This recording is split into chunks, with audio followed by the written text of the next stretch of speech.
Silakan duduk, shalom. Hari ini kita mau belajar sesuatu prinsip yang sederhana sebenarnya, karena hidup ini selalu pasti ngalamin musim yang berubah. Dan di dalam musim yang berubah itu selalu kita harusnya paham bahwa Tuhan kita tidak berubah. Musimnya berganti-ganti dan kadang-kadang musim itu terjadinya sungguh cepat gitu ya. Kadang-kadang secara perlahan-lahan, terkadang-kadang juga cepat sekali, dan terkadang-kadang kita sampai terkaget-kaget lah gitu ya. Di dalam musim-musim baru itu biasanya ada banyak adjustment yang kita harus buat, banyak penyesuaian diri yang harus kita buat. Dan terkadang ada sesuatu yang terjadi dan sangat tiba-tiba dan sangat mengagetkan. Saya di tanggal 10 Desember 2019, gak pernah lupa, saya kolaps di kamar mandi dan saya pingsan di kamar mandi. Setelah 2 minggu setelah itu saya didiagnosa kena kanker darah. Itu kejadiannya sangat cepat. Kejadiannya sangat mengagetkan, dan kejadian itu membuat saya, kalau saya gak punya Tuhan, hancur saya udah. Dan di saat seperti itu yang saya katakan kepada diri saya, Tuhan kalau saya dipanggil pulang ya saya mungkin senang-senang aja. Tapi bagaimana yang saya tinggalkan? Anak pertama saya waktu itu masih duduk di bangku kelas 3 SMA, anak kedua saya masih di bangku SD, dua-duanya berhadapan sama ujian akhir. Jadi akhirnya mereka juga masuk ke dalam perjalanan padang gurun bersama-sama gitu. Saya gak mau kasih tahu jenis kankernya, tapi kan mereka Google lah. Mereka tahu langsung, wah bapaknya cuma punya 3 bulan untuk hidup. Sempat saya berdoa begini, Tuhan kembalikan saya ke rumah bukan di kantong jenazah, tapi hidup Tuhan, sehat. Singkat ceritanya lah ya, di bulan Juni kan dua-duanya wisuda SMA, wisuda SD. Saya hadir di kedua wisuda itu. Saya disembuhkan Tuhan, saya duduk di depan nangis saya. Dengan kondisi badan yang masih kurus, tapi saya hadir di situ. Itu bagi saya adalah sebuah peristiwa demi peristiwa yang ketika musim itu berubah, kalau kita gak punya Tuhan dan gak punya firman yang menopang, hancur kita. Makanya kitab Ibrani katakan apa? Firman itu menopang hidup manusia. Kami ini berdua dari anak-anak masih kecil, kami tuh sangat strict sekali sama mereka tentang mesbah keluarga. Jadi di jam 9 malam tuh kadang-kadang kamar mereka kalau kebuka tuh kita udah tahu, datang. Mereka datang sendiri tuh dah. Jam 9 mereka ketok kamar, mereka masuk kamar, kita berdoa bersama. Dan mesbah keluarga kami itu bukan cuma 5-10 menit. Kita bisa 45 sampai 1 jam, udah kayak kelompok sel kecil gitu. Jadi dari mereka kecil itu, anak-anak saya udah kebiasaan kalau saya dapat khotbah baru, saya kasih taunya ke mereka. Kak, Didi dapat khotbah baru nih, dengerin ya. Saya khotbah depan mereka, terus saya tanya gini, ngerti gak? Enggak. Masih kecil-kecil. Terus kami kasih waktu mereka untuk sharing. Terus kita perjamuan kudus. Nah tanpa disadari, firman itu mulai membekas menjadi fondasi dalam hidup mereka. Kemarin di bulan Februari waktu kami akan berpisah dengan anak bungsu kami. Ini yang membuat saya menangis karena dia bilang gini, Dedi, aku ini kan Gen Z ya. Di Gen Z itu banyak sekali saya ini dipertanyakan iman kekristenan saya. Jadi salah satu pertanyaannya itu adalah, kenapa Tuhan kamu 3 katanya gitu. Apa tuh artinya Trinitas? Kenapa Yesus disebut anak Allah? Dari mana kamu tahu Alkitab itu sah katanya gitu. Dan ini yang membuat saya betul-betul terharu, dia bilang begini. Aku nih belajar selama 2 tahun terakhir ini, aku belajar firman. Aku memperkaya diriku dengan firman karena aku harus bisa jawab pertanyaan-pertanyaan itu. Terus dia bilang gini sama saya, terima kasih ya Dad. Selama bertahun-tahun aku dikasih warisan firman itu. Karena sampai kapanpun aku tetap harus pertahankan iman Kristenku. Di situ saya sadar dan makin disadari, dan saya agak bawel memang sama jemaat, saya selalu bilang gini, warisan terhebat yang kau bisa kasih buat anak-anakmu, firman. Karena firman gak pernah berubah. Yesus kita gak pernah berubah. Musim berubah, selama kita hidup di dalam dunia ini, yang perlu kita pahami adalah kita ini ditebus. Tapi dunianya kan gak ditebus. Dunianya tetap gelap. Tetap ada penyakit, tetap ada kuasa kegelapan di luar sana. Tetap banyak hal-hal yang tidak enak, kecelakaan, kejahatan, dan seterusnya. Makanya Mazmur 1 ayat yang ketiga, saya suka banget sama ayat ini, dikatakan begini. Mazmur 1 ayat 3. Ia seperti pohon yang ditanam di tepi aliran air, menghasilkan buahnya pada musimnya. Perhatikan ada kata musim di situ. Berarti pemazmur ini lagi ngasih tahu, kita tuh ngalamin musim berubah-berubah. Kita ngalamin musim, macam-macam musim dalam hidup ini. Dan ketika musim itu berganti, kita membutuhkan buah di saat musim itu berubah. Maksudnya apa? Begini. Waktu kita tinggal di dalam kasih-Nya, tinggal di dalam firman-Nya, Kitab Korintus mengatakan begini, aku akan menumbuhkan buah kebenaranmu. Siapa? Yesus. Jadi yang menumbuhkan buah kebenaran itu bukan kuat dan gagah kita, bukan. Kita gak bisa kasih diri kita sukacita, gak bisa lah. Kita gak bisa kasih diri kita damai sejahtera, gak bisa. Di Korintus dikatakan, aku yang menumbuhkan buah kebenaranmu. Dan pemazmur katakan begini, musim berubah. Kalau kamu lagi di musim itu butuh sukacita, Tuhan akan timbulkan sukacita dalam hidupmu. Di musim itu engkau membutuhkan damai sejahtera, aku munculkan buah damai sejahtera. Oh, saya alami di kamar rumah sakit. Saya ada di lantai 8 Singapore General Hospital. Itu lantai kemo. Tiap hari orang mati di situ. Tiap hari orang menjerit. Tiap hari ada orang mau bunuh diri. Karena kanker itu sakit, diobati makin sakit. Dan yang mengerikan adalah di sebelah saya ini sempat di salah satu kamar itu ada orang yang kena kanker paru. Batuk gak berhenti-berhenti, saya tumpangin tangan. Tuhan, karena kita kan saling empati, semua pengidap kanker beda-beda aja kansernya. Tuhan, dia batuk gak sembuh-sembuh Tuhan, dia gak habis-habis batuknya Tuhan, jamah dia Tuhan. Tiba-tiba pagi-pagi udah gak kedengeran batuknya. Saya seneng dong. Saya tanya sama suster, membaik ya suster? Enggak Pak, mati tadi jam 5. Saya gak berani doain orang habis itu. Makanya di situ ya, Mazmur 23 ayat 4, dalam bahasa Inggris katanya gini, though I walk through the valley of the shadow of the death. Kalau dalam bahasa Indonesia, sekalipun aku berjalan dalam lembah kekelaman. Berjalan itu walking through, lewat, cuman lewat di situ. Lewatnya sama siapa? Sama Tuhan lah. Nah seringkali ketika lewat lembah kekelaman, yang kita lihat kekelamannya kan. Yang kita lihat adalah the shadow of death, bayang-bayang mautnya yang kita lihat. Karena mengerikan. Tapi sadarilah diri kita. Di lembah seperti itu pun tangan dia yang perkasa gak pernah lepasin kita. Gak pernah. Makanya ya ada kuasa di balik ucapan syukur. Setiap kali kita ngucap syukur, tanpa kita sadari kita sedang memalingkan wajah kita kepada kehadiran dia dalam hidup kita. Kalau kita ngeluh, yang kita fokuskan adalah masalahnya. Makanya Yesus bilang begini, Matius 6 ayat 31. Jangan khawatir dan berkata. Ada kata berkata loh. Apakah yang akan kamu makan, minum, dan pakai. Jadi gak boleh cuman khawatir aja, jangan berkata juga, jangan ngeluh maksudnya. Jangan gini, aduh gimana ya, jangan. Kalau orang bertanya, kamu lagi masalah ya? Betul, kenyataannya ada masalah. Tapi kebenarannya adalah Yesus beserta dengan saya. Mulai jangan sepakat sama iblis gitu loh. Mulai sepakat sama firman, sepakat sama Roh Kudus. Bilang Tuhan, aku tahu ini gak enak. Saya suka dengan terjemahan bahasa Inggrisnya kan dikatakan the valley of the shadow of death. Lembah bayang-bayang maut. Bapak Ibu, bayangan itu seringkali tampaknya lebih besar dari aslinya, betul ya? Iblis suka besar-besarin masalah. Jadi tenang aja. Bayangan itu tidak akan pernah bisa melukai kita. Gak ada berita bapak-bapak meninggal ditabrak bayangan truk, gak ada lah. Mana ada? Gak ada, bayangan gak bisa melukai kita. Dan kenapa ada bayangan di tempat yang segelap itu berarti ada cahaya. Siapa cahayanya? Firman. Yesus hadir di situ. Cahayanya kecil. Karena firman adalah pelita, bukan lampu sorot. Jadi yang kita bisa lihat hanya setapak demi setapak toh. Tapi gak apa-apa, karena imannya lagi disekolahin. Sekolah kehidupan. Tuhan ujungnya gimana? Udah tenang aja, saya berjalan di depanmu kok. Saya maha hadir, saya ada di masa depan kamu. Kamu jalan sama saya, kamu pegang tangan saya. Kita jalan sama-sama, sekolah kehidupan terjadi. Itu perubahan musim. Makanya di momen-momen seperti begitu, ketika saya ada di kamar rumah sakit, teman saya datang. Mereka nangis lah, lihat saya udah ketengkorak. Tapi mereka pulang nangis terharu. Mereka bilang gini, Bill lo kok ada damai sih, Bill lo kok ada sukacita sih. Saya bilang gini, yang lo lagi nikmati adalah buahnya. Kan buah dinikmati orang lain. Kok bisa Bill? Karena gue tinggal di dalam kasihnya, sesederhana itu.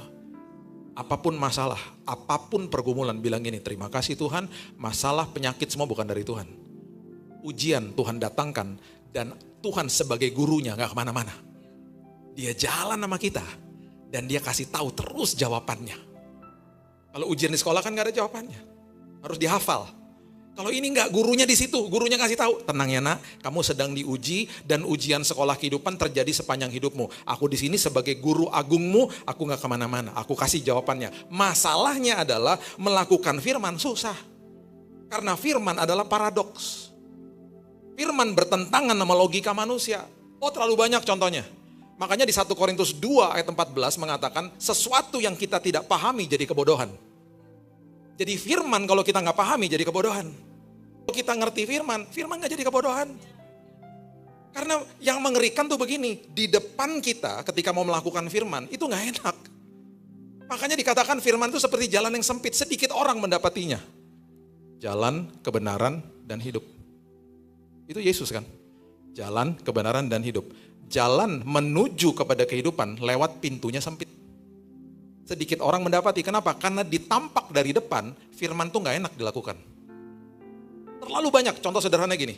Saling mendahului dalam memberi hormat. Nah lo, ketemu sama orang yang lagi berselisih paham sama kita, berarti kan kita nyapa duluan. Ayo. Dengan resiko dibuangin muka sama dia, ayo.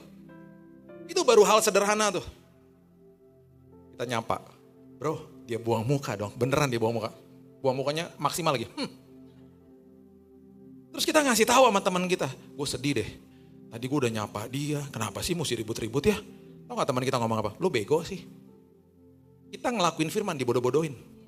Karena sesuatu yang kita tidak pahami jadi kebodohan. Makanya ketika kita tinggal di dalam kasihnya, paham tentang hal-hal ini, kemudian terjadi yang namanya diberikan buah pada musimnya. Itu adalah orang-orang yang betul-betul tertanam di dalam dia. Kemudian ayat berikutnya di bagian berikutnya dikatakan begini, tidak layu daunnya. Saya pernah tinggal di negara 4 musim 13 tahun. Berarti saya 13 kali ngalamin musim gugur. Ada musim gugur ya.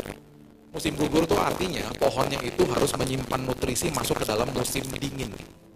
Jadi nutrisi disimpan. Karena dia harus survive di musim dingin. Waktu nutrisi disimpan, nutrisi tidak mengalir ke ranting-ranting. Makanya daunnya rontok. Daunnya rontok. Makanya namanya musim gugur. Dia harus simpan nutrisi supaya pohon itu bisa bertahan selama musim dingin. Ketika nanti udah lewat musim dingin, nutrisi disalurkan kembali ke ranting-ranting, timbul daun-daun yang baru. Namanya musim semi. Jadi waktu di musim gugur ketika daunnya rontok, kota dimanapun yang ada musim seperti itu ngeluarin uang banyak. Karena mereka harus beresin daun-daunnya dan itu licin. Kalau bercampur sama air, berantakan kotanya dan jelek banget pohon-pohonnya karena pohon-pohon itu nggak ada daunnya.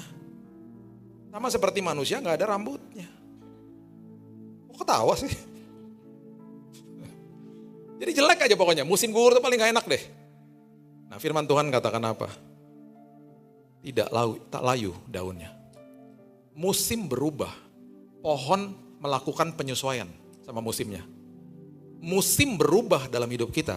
Karena kuasa Tuhan nyata dalam hidup kita. Daunnya kita gak akan layu. Karena nutrisi jalan terus. Dengan kata lain, walaupun musim berubah, walaupun musimnya sulit, tetap kemuliaan Tuhan terpancar di sini. Tetap orang datang gini, kok lo semangat sih, kok lo kuat sih, kok lo bisa sih. Semua bukan karena kuat dan gagah gue lah. Semua karena Tuhan, pasti kita ngomong begitu kan. Itu artinya daunnya gak layu. Baru ayat ini mengatakan apapun yang diperbuatnya berhasil. Ayat ini populer, karena bagian terakhirnya asik banget. Kita skip nih semuanya nih. Karena kita suka banget bagian terakhirnya, apapun yang diperbuatnya berhasil. Wah ikut Tuhan, apapun yang gue perbuat berhasil. Kita lupa di situ ada kata tertanam. Dan ditanam itu gak enak banget. Ditanam letaknya di bawah tanah, 11-12 sama bangkai. Di situ iblis datang, bilang gini, gak ada harapan kamu. Karena gelap.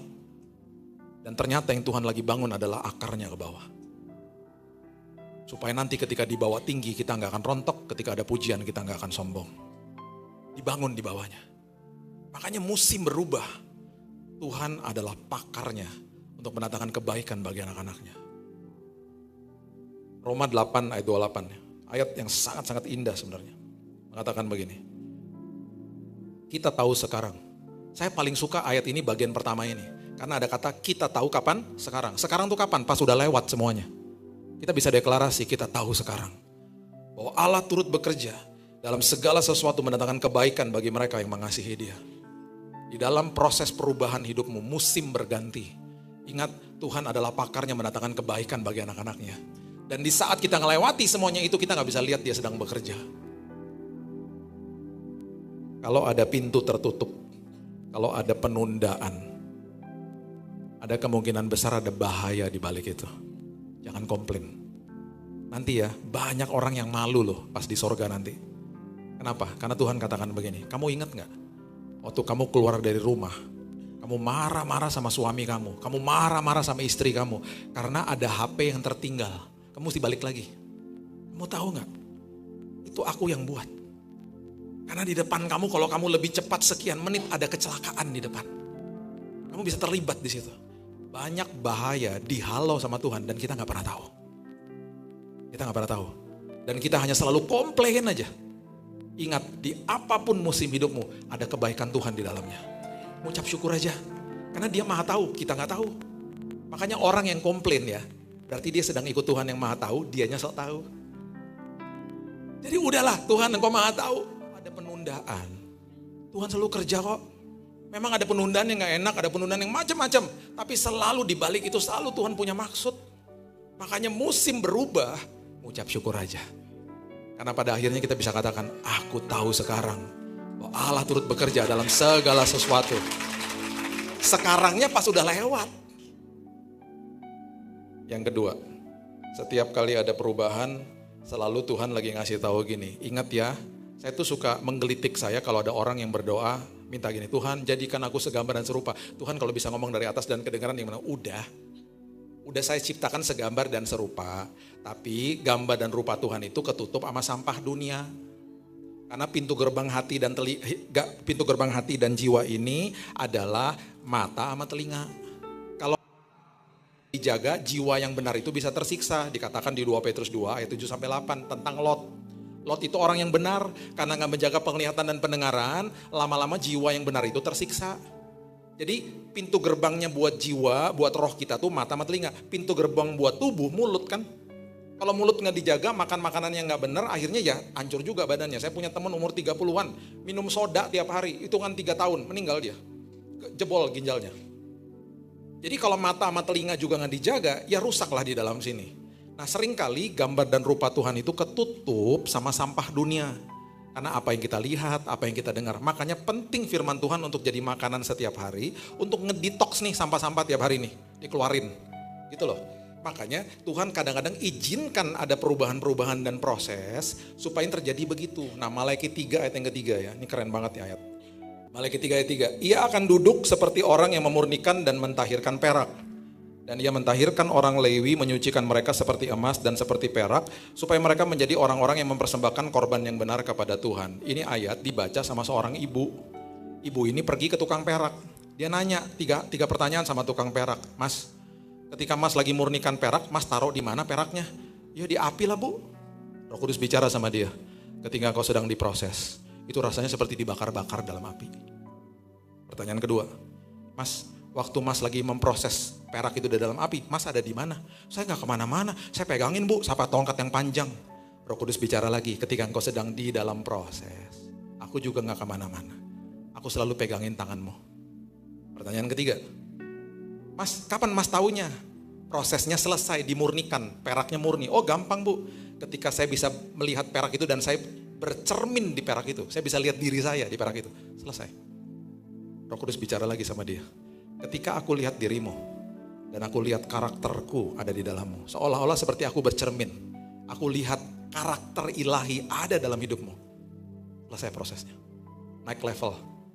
Naik tanggung jawabnya lagi pastinya. Makanya setiap kali ada perubahan, setiap kali ada proses, itu sampah-sampah lagi dikeluarin. Jadi harusnya kita ngucap syukur. Makanya kalau terjadi sebuah atau melewati sebuah masalah, doa yang pertama harusnya begini. Karena gini loh, Tuhan udah siapin jawaban kok buat kita. Untuk kita keluar dari situ. Kan juga walking through namanya. Doa pertama harusnya begini. Tuhan, selama aku lagi berhadapan sama ini, kasih tahu sama aku apa yang harus berubah dalam hidupku. Makanya ketika saya disembuhkan dari kanker, banyak orang teman-teman bilang gini, Bill, lu dapat mujizat kesembuhan. Bukan. Mujizat yang gue terima adalah gue, istri gue sama 2 anak gue diubahkan Tuhan. Kesembuhannya bonus. Karena Tuhan kalau sembuhin kita balikin tangan sembuh. Tapi perubahan karakter kan memerlukan respon dari kita. Jadi biarlah gambar dan rupa Tuhan itu makin kelihatan. Gitu. Kalau di dalam perubahan itu kesempatan, itu didetox semuanya. Nah yang ketiga, setiap kali ada sebuah ujian, ada sebuah perubahan, sebuah proses. Semata-mata tuh supaya iman kita teguh, supaya nanti naik kelas lagi. Karena sepanjang hidup ini sekolah kehidupan gak pernah berhenti. Selalu begitu. Nah kalau lagi sekolah kehidupan, jangan di stop kelasnya. Yesus ada di dalam perahu toh. Nanti saya nggak punya waktu saya udah mau habis. Nanti baca di Markus 4 ayat 30-an. Yesus di dalam perahu toh, lagi tidur kan. Terus ada badai kan. Dibangunin kan sama murid-muridnya, mereka ngomong apa? Guru, engkau tidak peduli kalau kita binasa. Dia di dalam perahu yang sama loh, nggak mungkin lah mati. Memang mengerikan karena Alkitab katakan air sudah menyembur masuk. Waktu dia bangunin gurunya, kau tidak peduli kalau kita binasa. Betul, kasih karunia Tuhan terjadi, di stop badainya. Tapi karena sekolah kehidupannya diberhentikan, karena mereka yang minta.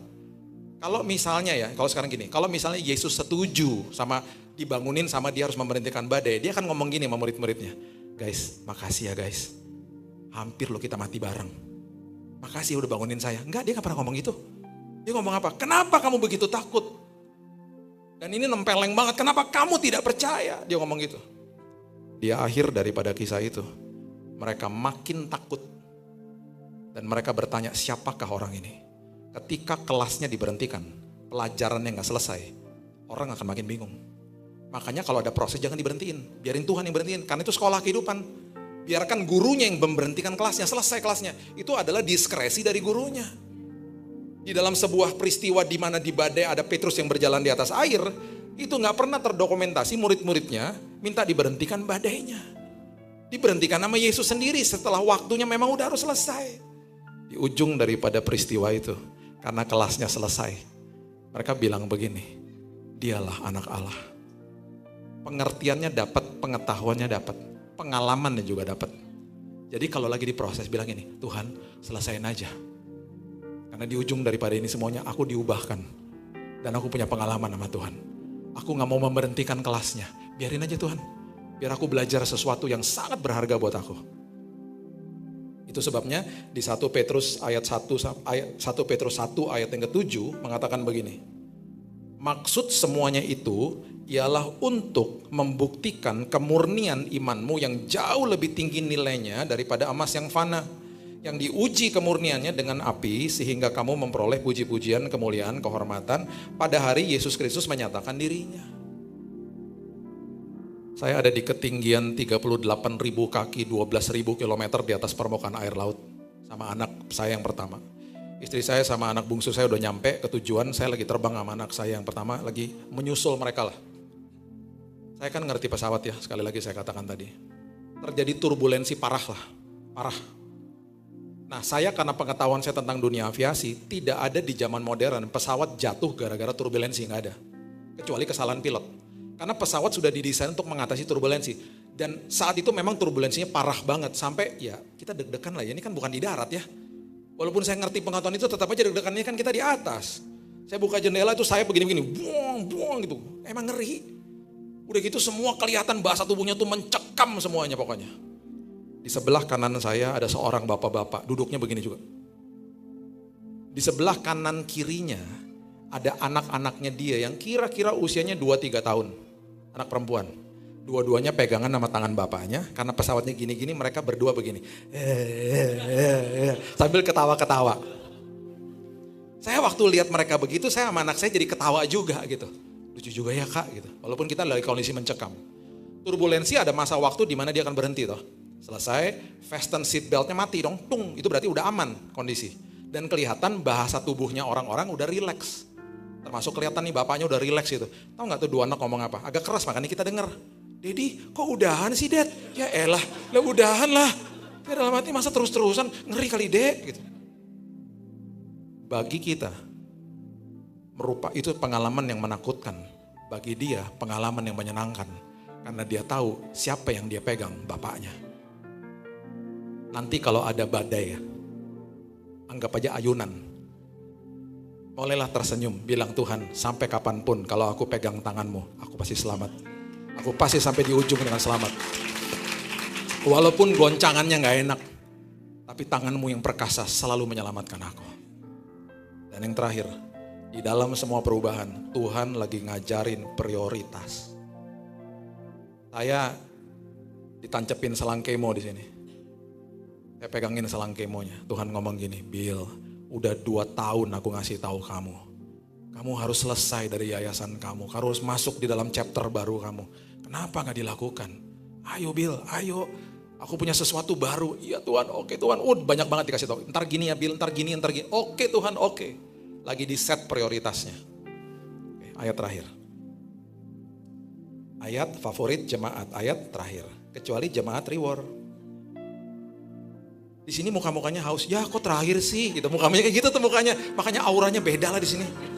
Kalau di gereja lain ayat terakhir semuanya gini. Yes, ayat terakhir, bentar lagi kita pulang. Makanya ayat favorit jemaat tuh ayat terakhir. Kecuali di sini beda lah di sini. Kisah Rasul 27 ayat 38. Kisah daripada Paulus yang numpang kapal barang. Mau pergi ke Roma. Kapal barang ini, kapal kargo ini bawa muatannya gandum. Sekarang saya tanya. Prioritas daripada kapal ini apa? Ya gandumnya lah. Dibawa sampai ke Roma, di unloading dapat duit. Prioritasnya kargonya. Tiba-tiba di tengah jalan terjadilah badai. Ketika ada perubahan musim, ketika ada badai, ada proses, Tuhan lagi set prioritas. Kenapa kamu gak doa lagi? Kenapa kamu gak saat teduh lagi?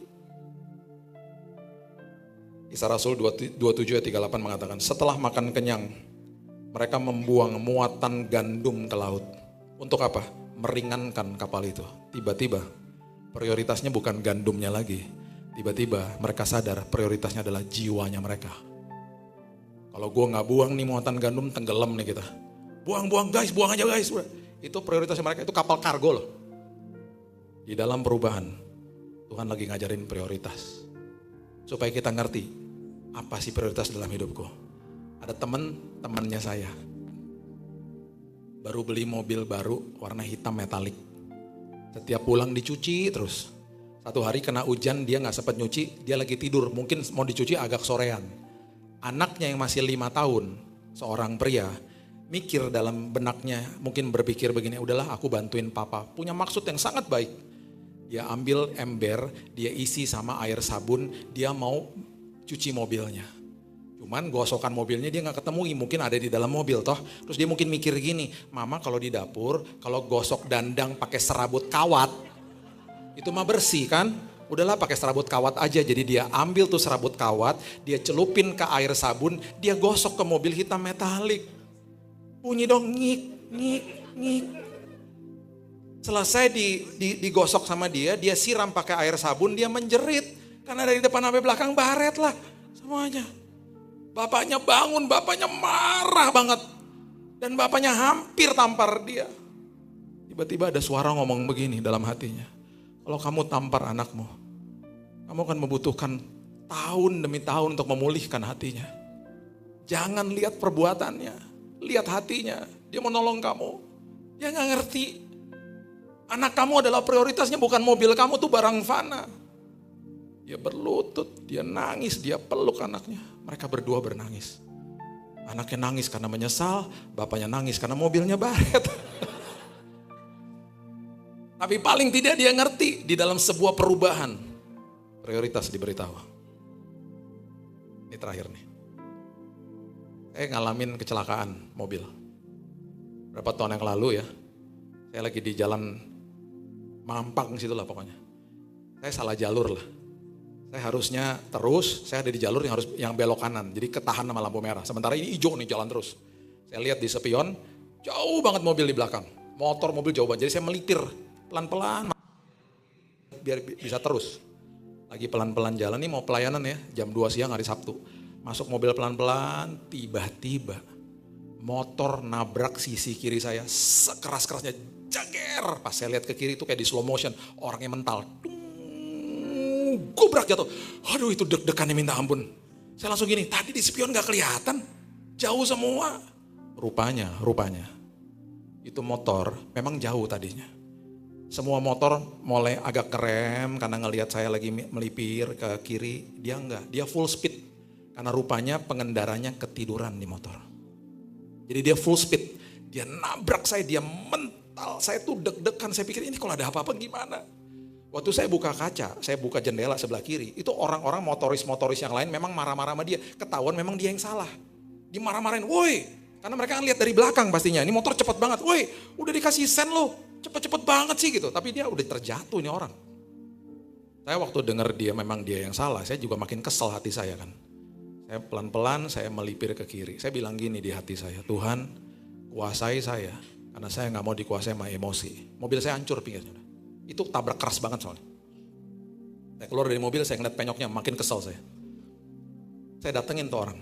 Dia lagi di bawah, tangannya berdarah, puji Tuhan dia gak apa-apa. Ya, ada barang dia rupanya kurir. Di atas motornya barangnya semua aman. Ya, motornya rusak aja sedikit di depan. Udah, dia di bawah nih. Dikerumunin sama orang-orang, saya jongkok di bawah sebelahnya dia. Saya gandeng dia, kemudian saya bilang gini, Mas, kenapa sih buru-buru banget? Saya bilang gitu, dia nangis. Saya mohon maaf Pak, saya ini kurir Pak. Saya kerja dari Senin sampai Jumat, saya tuh hari ini harusnya off Pak. Tapi saya paksa kerja karena saya butuh uang buat anak-anak saya Pak. Saya mohon maaf, saya udah lihat Bapak dari jauh Pak. Tapi karena saya ketiduran di motor, saya kecapean Pak. Saya minta maaf ya Pak. Saya gak bisa ganti Pak, saya mohon maaf. Itu tangannya berdarah udah. Tiba-tiba ada suara dalam hati saya. Doain Bil, saya bilang doain. Kasih betadin kali Tuhan, kok doain? Doain, makin keras suaranya.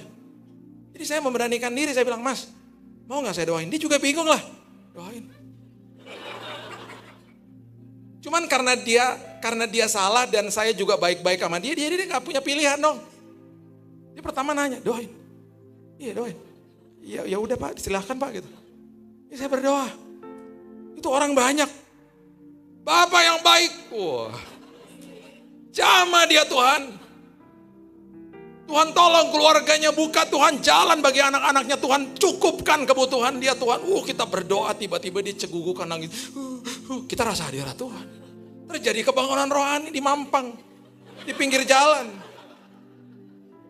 Lagi tengah-tengah doa, suara berikutnya Roh Kudus kasih tahu. Habis selesai doa, Bil kasih uang, enak aja.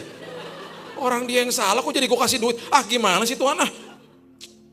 Kan tadi kamu minta supaya aku yang menguasai tindakanmu. Emang iya sih, kasih uang. Oke Tuhan, selesai, saya ambil uang di mobil. Saya kasih uang sama dia. Ditolak lah sama dia. Janganlah Pak, harusnya saya yang bayar Bapak lah. Janganlah Pak, Bapak udah berbaik hati. Udahlah Mas, ambil aja. Buat anak-anaknya Mas aja. Pak, makasih banyak ya Pak. Gitu. Mas, Tuhan tuh sayang sama Mas. Buktinya hari ini kita dipertemukan. Mas lagi dalam kondisi yang sedih, capek. Ada orang yang doain. Ada yang ngasih duit. Tapi lain kali jangan gini Mas, ketemuannya masa tabrak-tabrakan. Ketemunya tuh ngopi kayak ngapain gitu. Tabrak-tabrak, iya ya Pak. Udahlah Pak, Mas, udahlah. Memang Tuhan sudah pertemukan kita kayak begini. Udahlah, terima aja. Lukas 14 bilang begini, kalau engkau berbuat baik dan orang itu gak bisa balas, hatimu dibuat berbahagia. Saya bahagia, saya pergi ke pelayanan hati saya teduh. Saya pulang saya kasih tahu istri saya, mobil penyok tuh. Terus dia begini, kok kamu tenang-tenang aja? Saya bilang ini, gak apa-apa itu kan mah barang fana. Jaelah, walaupun hati tetap aja. Saya bilang gini, yang lebih penting adalah jiwa dia, betul gak? Terus saya kasih tahu istri saya, kamu tahu nggak? Sebelum tadi saya tinggalin dia, saya kasih dia pesan-pesan sponsor. Kamu ngomong apa? Saya ngomong ini, Mas punya YouTube nggak? Ada. TikTok ada. Tulis-tulis. Apaan? Billy Lantang. Bapak pendeta ya gitu. Bukan, udah jangan pusingin pendeta-pendetaan. Mas dengerin aja khotbah-khotbahnya. Nanti siapa tahu bisa memberkati, memberikan jalan keluar. Ya Mas? Janji ya? Iya ya Pak, saya akan nonton. Saya berdoa, satu hari kelak saya akan jumpa sama dia di sorga. Gak kebetulan saya ketemu sama dia toh. Di saat itu Tuhan ngajarin prioritas. Mobilmu barang fana, jiwa ini lebih penting. Coba waktu itu saya ngikutin emosi saya kehilangan kesempatan bersaksi kepada dia. Saya kehilangan kesempatan doain dia. Saya percaya itu adalah pertemuan yang Tuhan pertemukan dalam kondisi yang gak enak. Tuhan bisa mengubahkan segala sesuatu jadi kebaikan. Amin. Saya berdoa semua kita musim boleh berubah. Tuhan akan tumbuhkan buah pada musimnya. Daunnya gak akan layu. Apapun yang kau perbuat berhasil dalam Tuhan. Berikan tepuk tangan kita untuk Tuhan kita.